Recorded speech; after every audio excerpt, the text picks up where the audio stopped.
Hello friends, Vidyan studio Pune YouTube channel में आप सबका हार्दिक स्वागत है। आज हम लाए हैं वास्तविक संख्याएं, ठीक है, रियल नंबर्स। तो वास्तविक संख्या में क्या देखिए, क्लास 10 से लिए हैं और ये प्रथम चैप्टर है, ठीक। और पहले हम इसमें आप बेसिक कॉन्सेप्ट बताएंगे, उसके बाद हम ऑब्जेक्टिव मतलब क्वेश्चन करेंगे, ठीक है। तो चलिए स्टार्ट करते हैं प्राकृतिक संख्या से।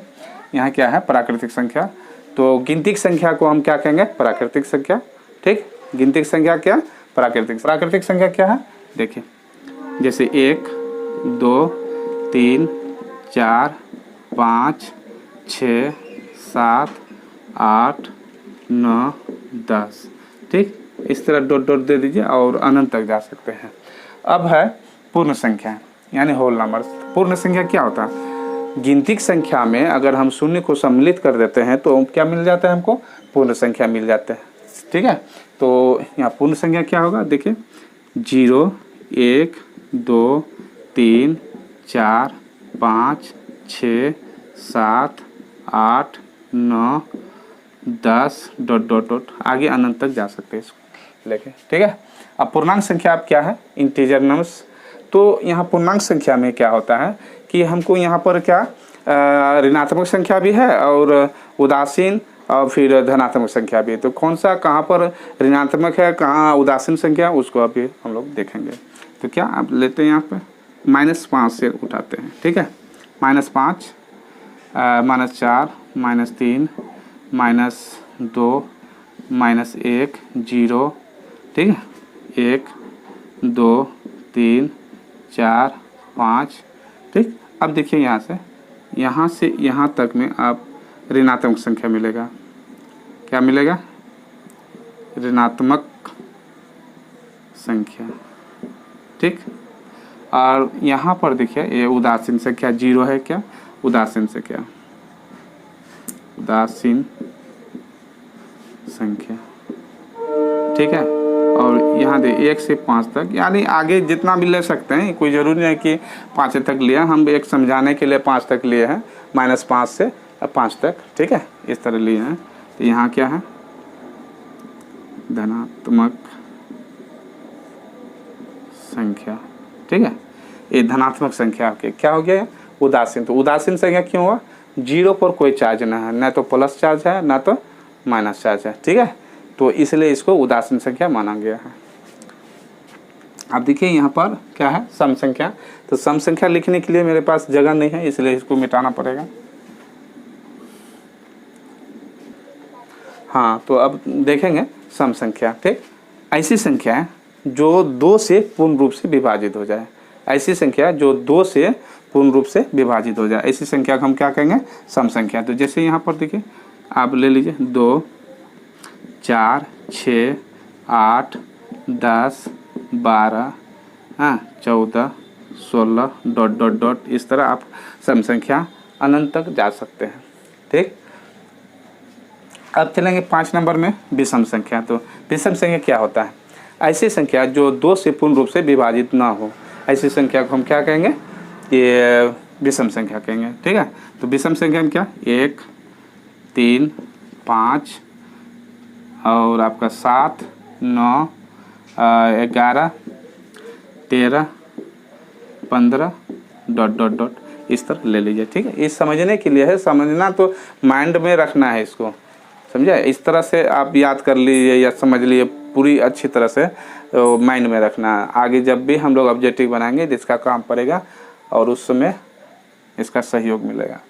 तो अब क्या है भाज्य संख्या। तो भाज्य संख्या क्या होता है, जैसे कंपोजिट नंबर, एक और खुद के अलावे किसी दूसरी संख्या से अगर वो विभाजित हो जाती है तो हम ऐसी संख्या को भाज्य संख्या कहेंगे।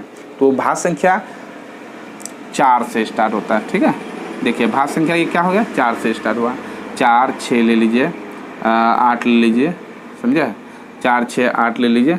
और यहाँ 9 भी ले सकते हैं, काहे कि 9 भी देखिए ये आपको 1 से 1 और खुद के अलावे 3 से भी कटता है, इसलिए ये भाज्य संख्या है। तो आप यहाँ पर 10 लीजिए और 12 ले सकते हैं और आपका 15 ले सकते हैं, इस तरह डॉट डॉट आगे जा सकते हैं, ठीक है। अब चलिए अभाज्य संख्या, ऐसी संख्या जिसका गुणनखंड केवल 2 हो, केवल दो गुणनखंड हो, ऐसी संख्या को हम क्या कहेंगे? आभास संख्या। या फिर ऐसे भी कह सकते हैं कि ऐसी संख्या का जो एक या खुद से विभाजित हो, ऐसी संख्या को क्या बोलेंगे हम? आभास संख्या बोलेंगे। ठीक है, तो यहाँ पर क्या हो गया, जैसे ले लीजिए आभास संख्या में आपको 2 ले लीजिए। ठीक है, विषम संख्या बता दिए, हाँ ठीक है। 2, 3, 5, 7, आपका 11, 13 और 13 हो गया, आगे 17, 19, इस तरह डॉट डॉट आगे बढ़ाते रहिए, अनंत तक जाएगा ये। ठीक है, इस तरह हम क्या हो गया यहाँ पर आभास संख्या देख लिया। अब सहआभास संख्या क्या है? को प्राइम नंबर। इसमें क्या होता है देखिए, सहआभास संख्या ऐसा युग्म, समझे, ऐसा युग्म जिसका एचसीएफ 1 इक्वल है। ठीक है, जिसका एचसीएफ 1 इक्वल है। तो यहाँ पर ले लेते हैं, मान लीजिए 2, 3 ये युग्म है, ये दोनों संख्या का अगर हम मसा निकालेंगे, एचसीएफ निकालेंगे, तो यहाँ आएगा क्या? 1 ही आएगा। तो आप यहाँ ये भी ले सकते हैं, 5, 7 ले लीजिए, इसका भी एचसीएफ 1 ही निकलेगा। या फिर 6, हाँ 11 ले लीजिए, इसका भी क्या निकलेगा? एचसीएफ 1 ही निकलेगा, समझे। तो इस तरह आप ले सकते हैं, 10, 13 ले लीजिए, इस तरह डॉट डॉट कीजिए, ऐसा युग्म में जो हमेशा एचसीएफ 1 निकलता है। ठीक है, अब देखिए यहाँ पर क्या है? परिमेय संख्या, रेशनल नंबर्स। तो परिमेय संख्या रेशनल नंबर्स में कुछ शर्त है, जैसे ऐसी संख्या जिसको हम लोग P/Q के रूप में लिखे। ठीक है, और जहाँ पर Q बराबर 0 नहीं हो। ठीक है, Q बराबर 0 नहीं हो, ऐसी संख्या को हम लोग क्या बोलेंगे? परिमेय संख्या। ठीक है, तो परिमेय संख्या चलते देखें, तो परिमेय संख्या आपका क्या हो गया? 1 लिख सकते हैं, 2 लिख सकते हैं, 3 लिख सकते हैं, 4 लिख सकते हैं, 5 लिख सकते हैं, इस तरह और भी सिंगल संख्या लिख सकते हैं। और इसमें इसलिए होता है क्या कि अगर हम 5 लेते हैं, 5/1 कर सकते हैं, 5 बराबर 5/1 लिख सकते हैं। तो यहाँ क्या हो गया? ये P का मान हो गया, ये Q का मान हो गया, इसलिए ये केवल 5 जो है परिमेय संख्या गिना जाता है। ठीक, बट्टे में भी लिख सकते हैं, हाँ, तो 7/11 कर लीजिए, या फिर 11/13 कर लीजिए, और भी जाएगा इस तरह। ठीक है, अब आइए अपरिमेय संख्या। अपरिमेय संख्या ऐसी संख्या, ठीक है, ऐसी संख्या जिसका मतलब जिसको हम लोग PQ के रूप में नहीं लिख सकते हैं। ठीक है, ऐसी संख्या जिसको हम PQ के रूप में नहीं लिख सकते, ऐसी संख्या को हम क्या कहेंगे? अपरिमेय संख्या कहेंगे। ठीक है, तो जैसे आपको √2 ले लीजिए, √3 ले लीजिए, √5 ले लीजिए, √6 भी ले सकते हैं, हाँ, लेकिन ध्यान रहे √4 लेने की गलती नहीं करेंगे। क्या है कि इसका पूर्ण मतलब वर्गमूल निकल जाता है, यानी 2 निकल गया। ठीक है, जिसका पूर्ण वर्गमूल निकल जाता है उसको नहीं लेते हैं, क्या वो तो परिमेय में आ जाएगा ना। ये देखिए, इसको परिमेय में कर सकते हैं। ठीक, तो इस तरह हम क्या करेंगे? √7, आपका 13 ले सकते हैं, इत्यादि और भी आगे जा सकता है। ठीक है, अब देखिए यहाँ पर क्या है? सम संख्या जोड़ सम संख्या, यानी सम जोड़ सम। अब थोड़ा सा देखिए, सम जोड़ सम में क्या हो जाता है? अगर कोई भी संख्या उठाते हैं, मान लीजिए 2 जोड़ 6 कर लीजिए, तो यहाँ क्या हो गया? ये 2 तो सम संख्या है, और यहाँ भी एक 2 क्या है? 6 क्या है, समझे? 6 क्या सम संख्या, और 2 भी सम संख्या, इसको जोड़ेंगे तो 8 आया, तो ये भी तो सम संख्या। देखिए यहाँ पर क्या है? 11 नंबर का एक नंबर यहाँ पर क्या है? प्रूफ हो रहा है। ठीक है, 2 जोड़ 6 कर दिए बराबर 8 हो गया, इधर सम संख्या हो गया। ठीक, अब यहाँ पर देखिए विषम संख्या को क्या होता है? विषम जोड़ विषम बराबर सम होता है। मान लीजिए कोई भी संख्या, 3 विषम संख्या और 5 विषम संख्या, दोनों को जोड़ेंगे तो क्या हो? 8। देखिए यहाँ पर क्या होता है? ये विषम संख्या हो गया, ये भी विषम जोड़ दिया, यहाँ भी विषम, यहाँ भी विषम, पर यहाँ सम हो गया, यहाँ सम हो गया। ठीक है, इस तरह यहाँ भी देख सकते हैं क्या होता है?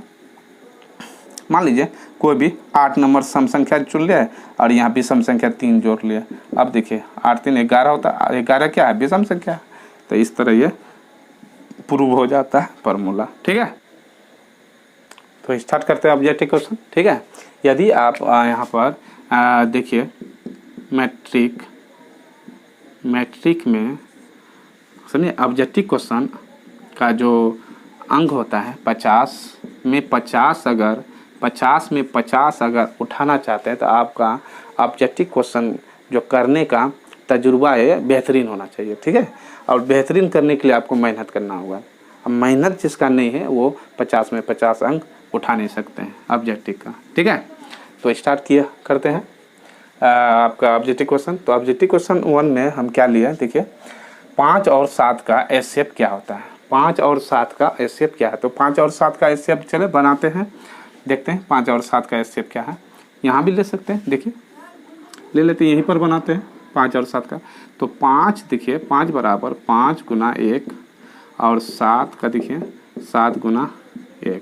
तो इस तरह यहाँ पर कॉमन हमको क्या मिला, देखिए कॉमन हमको क्या मिला 1। तो यहाँ एचसीएफ क्या लिखेंगे, एचसीएफ है ना, मतलब हाई कॉमन फैक्टर क्या मिला, 1 मिला हमको। तो इस तरह आंसर कहाँ चले जाता है आपका, देखिए ऑप्शन नंबर बी में आंसर है आपका। ठीक है, अब देखिए क्वेश्चन नंबर 2। ठीक है, क्वेश्चन यहाँ डाल लीजिए क्वेश्चन। ठीक है, क्वेश्चन इस तरह क्वेश्चन बना लीजिए। ठीक, क्वेश्चन नंबर 2 में क्या है, 3 और 15 का एचसीएफ और एलसीएम दोनों निकालना है। ठीक, का मान निकालना है। तो क्या हो जाता है, देखिए यहाँ पर यहाँ भी निकाल सकते हैं, यहाँ भी निकाल लेंगे। तो सबसे पहले आपका 3 क्या है, 3 गुना 1 कीजिए और यहाँ 15 है। तो इस तरह यहाँ क्या हो जाएगा, 3 गुना 5 कीजिए और फिर 1 कर लीजिए। इस तरह कॉमन दिखे क्या मिल रहा है, कॉमन आपका एक तो 3 मिला और दूसरी क्या मिला आपका 1 मिला। ठीक है, तो इस तरह मेरा एचसीएफ क्या बन जाता है, देखिए एचसीएफ बन गया क्या, 3 गुना 1 बराबर 3 निकला। ठीक, अब जो है एलसीएम जो निकालेंगे, एलसीएम यानी लोवेस्ट कॉमन फैक्टर जो निकालेंगे अभी। अब देखिए जो कॉमन मिला उसको तो लिखना ही है, जो कॉमन नहीं मिला है उनको भी लिखना है। तो कॉमन यहाँ को किसका नहीं मिला, कौन नहीं है, तो 3 लिखेंगे और 1 तो लिखेंगे, 1 लिखिए अथवा नहीं लिखिए कोई फर्क नहीं पड़ता, आप लिख ही दिए तो कोई दिक्कत नहीं है। और यहाँ क्या है, गुना 5 करेंगे, क्या है कि इसका कॉमन नहीं है। तो 5 दिया 15 हो गया आपका। इस तरह एलसीएम एचसीएफ जो है, एचसीएफ निकल गया 3, एलसीएम निकल गया 15। तो इस तरह ऑप्शन नंबर किस में है आपका, डी में, ऑप्शन नंबर डी में आपका 3 और 15 है आंसर। ठीक है, चले आगे क्वेश्चन नंबर 3 में देखते हैं, निम्नलिखित में कौन अभाज्य संख्या है। आप देखिए 15 विषम संख्या है। ठीक है, 11 अभाज्य संख्या है। फिर आपका 9 भी विषम संख्या पर 8 जो है सम संख्या। इस तरह मेरा ऑप्शन नंबर क्या हो जाता है, बी में आंसर जाता है। ठीक, तो चलिए स्टार्ट करते हैं। देखिए क्वेश्चन नंबर आपका 4। ठीक है, क्वेश्चन नंबर 4 में क्या है, देखिए क्वेश्चन नंबर 4 कहता है 625 के अभाज्य गुणनखंड में 5 का अधिकतम घात क्या है।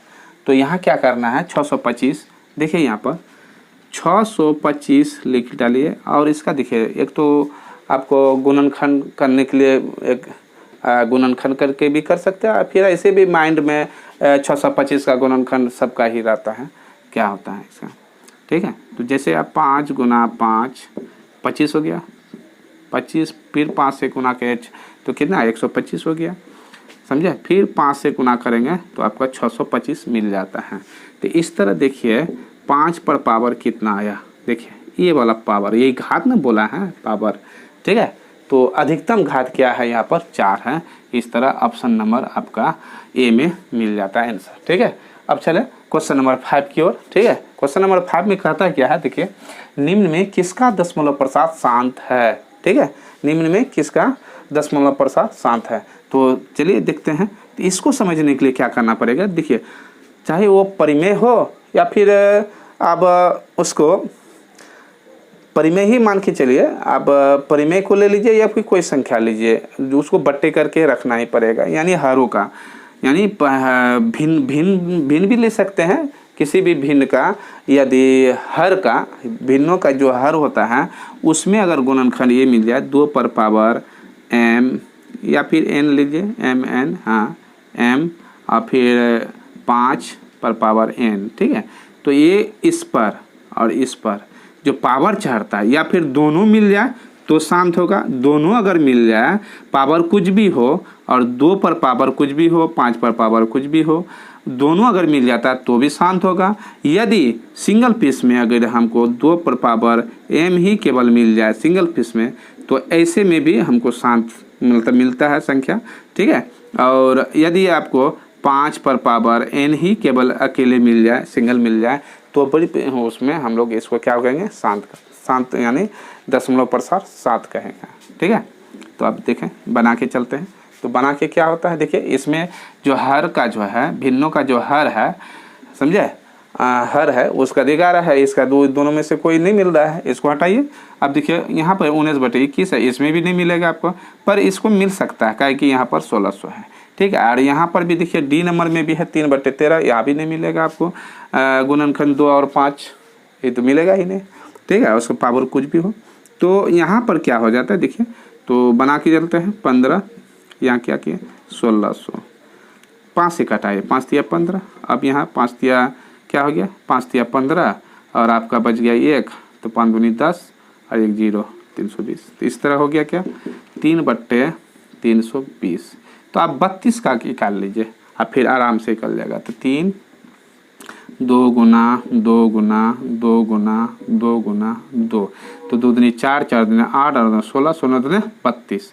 अब 10 का निकाल लीजिए, यानी 2 गुना 5 कर लीजिए। तो यहाँ क्या हो गया, देखिए, यानी 2 कितना है, क्या गो है, मतलब गिनती कीजिए, 1 2 3 4 5 6, यानी 2 पर पावर 6 हो गया और गुना 5 पर पावर 1 हो गया। इस तरह देखिए यहाँ पर 2 और 5 मिला, पावर कुछ भी हो, mn, समझ गए। तो इस तरह ये क्या है, ऑप्शन नंबर सी जो है मेरा आंसर है, ठीक। अब निम्नलिखित में देखिए, अब यहाँ क्वेश्चन नंबर 6 में चलिए। निम्नलिखित परिमेय संख्याओं में दशमलव प्रसार किसका शांत है, इसमें देखिए यहाँ पर ढूंढिए। इसका तो नहीं चलने वाला है, बी का देखिए, बी नहीं चलने वाला है, सी में भी ऑप्शन यहाँ देखिए सी का नहीं डलाया है, सी का यहाँ है। चलिए देखते हैं, ये सी कर लीजिए, ठीक है। और डी नॉन ऑफ दीज कर लीजिए, चलिए, ठीक है, नॉन ऑफ दीज। अब देखिए ये वाला बी का नहीं चलने वाला है, सी का भी नहीं चलेगा, और डी तो है ही नहीं है इसमें। अब इसमें देखिए, इसको देखते हैं, इसको बना के, तो यहाँ क्या हो जाता है, 31 और 25 कर लीजिए गुणनखंड करके भी देखिएगा। तो यहाँ क्या हो गया, तो 5 गुना 5 गुना 5 गुना 5, 625 हो गया यहाँ। और 625 को अगर 5 से गुना करते हैं तो 31/25 मिल जाता है। इस तरह मेरा क्या हो गया, 5 पर पावर 5 मिल गया। क्या मिल गया, 5 पर पावर 5। तो हम अभी तुरंत बता के गया इस तरह का आपका बेसिक नॉलेज, ठीक है, दे के गया। तो इस तरह क्या हो गया आपका ऑप्शन नंबर ए में आंसर सटीक है, ठीक। आई होप कि आप समझे होंगे, ठीक है। और आगे भी हम वीडियो डालते रहेंगे ऑब्जेक्टिव क्वेश्चन, आपको पूरी रूप से इसको देखना है, समझ गए।